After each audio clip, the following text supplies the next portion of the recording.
સમાજના વિકાસ માટે ગાંધીનગર મહાનગરપાલિકાના કુડાસણ વિસ્તારમાં નવનિર્માણ પામનાર વણકર ભુવનના માટે વણકર સમાજના ભૂમિપૂજન કાર્યક્રમનું આયોજન।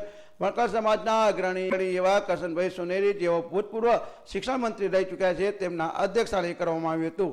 ભૂતપૂર્વ શિક્ષણ મંત્રી કરશનભાઈ સોનેરીના અધ્યક્ષસ્થાને ગાંધીનગર સેક્ટર 11 ખાતે વણકર સમાજના ભુવનના ભૂમિપૂજન કાર્યક્રમને લઈને ભવ્ય કાર્યક્રમનું આયોજન કરવામાં આવ્યું। તેમાં વણકર સમાજના અગ્રણીઓ અને મહાનુભાવો ઉપસ્થિત રહ્યા હતા। તેમજ વણકર સમાજના લોકોના વિકાસ માટે નિર્માણ પામનાર આ ભુવનના શિલાન્યાસ વિધિ સમાજનો વણકર સમાજના વિકાસમાં જે મહત્વનું યોગદાન બની રહેવાનું છે તેવા આ ભુવનનું નિર્માણ કરવા માટે ઝડપથી આ કંપનીનું કામ પૂર્ણ થાય તે માટે દાતાશ્રીઓ દ્વારા માતરદાન આપવામાં આવ્યું હતું અને આ સમાજના ભુવનનું ઝડપથી નિર્માણ થાય તે માટે દાતાશ્રીઓ દ્વારા આયોજકોને અપીલ કરી હતી। તેમજ ભવન વણકર ભવન અને એના ભૂમિપૂજન સમારોહની કાર્યક્રમની શરૂઆતમાં પંચપરગના મહાસંઘના મંત્રી શ્રી એચપી સોલંકી સાહેબ પ્રાસંગિક પ્રવચન કરશે।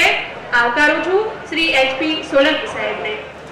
દાતાશ્રીઓ દ્વારા માતરદાન આપીને આ ભુવનના નિર્માણનો પાયો નાખ્યો છે। સમાજના અગ્રણી કરશનભાઈ સોનેરી તેમજ રમણલાલ વોરા, પ્રભુપ્રસાદ ટુંડિયા તેમજ શૈલેષભાઈ પરમાર તેમજ અન્ય મહાનુભાવો ઉપસ્થિત રહ્યા હતા। મહેન્દ્ર રાવળનો report, Yukranti live news, Gandhinagar.